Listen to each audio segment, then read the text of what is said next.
Before we set up our store, let's talk a little bit more about branding, because it's maybe not what you think it is. When most people think about a branding, they think it's a logo. While a logo is the foundation of your brand, and it's very important, branding is far more than that. Branding creates an image of your business in the consumer's mind. That means when a consumer thinks about your business in the way that you think about your business, that you have intended to think about your business, then you have done your branding right. While with small businesses, this is very easy because most consumers know you. When your business grows, it gets harder to maintain the same thoughts about your business with consumers that don't know you. When you do your branding, try to be consistent. Try to have the same kind of promotion material, maybe the same kind of packaging. Have a consistent way of delivering content on blogs and pages, or when salespeople talk face-to-face to your customers. A good branding attracts and retains loyal customers. Maybe you don't need a full-blown brand strategy quite yet, but let's talk through it for a second. First, you have to have a great logo that you like and that represents your brand. It's the foundation of your brand. Then maybe you should have a written brand messaging.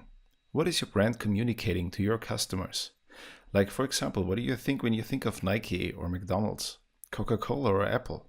They all have a good brand messaging. Then there is brand integration.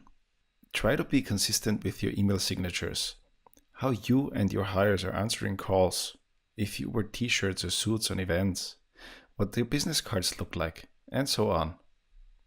Define the voice of your brand very early on. Is it distant or personal voice? Is it friendly or reserved? Think about the difference between IKEA and a hotel chain like Ritz-Carlton.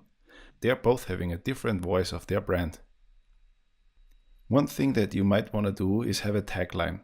It's a memorable and strong but concise statement of what your brand is about. For example, you probably know the brand when I tell you the tagline is "Just do it," or "Melts in your mouth, not in your hand." One thing that a designer can do for you is set some brand standards, like a color scheme, where the logo should be placed. Try to be consistent with that. Stay true to your brand. Hold your promises. If you state that you only deliver handmade crafts, try not to hire a factory worker in China. If you see that your customer loves your organic food, don't start selling food which is not organic. Hold your promises. And try to be consistent. This is maybe the most important part. Be consistent everywhere. Be consistent on your Facebook page. Be consistent when you do advertising. Be consistent when you talk to your customers. Be consistent in your shop. That's it when we are talking about the brand strategy. It doesn't need to cost thousands of dollars. Just stay consistent and true to your brand.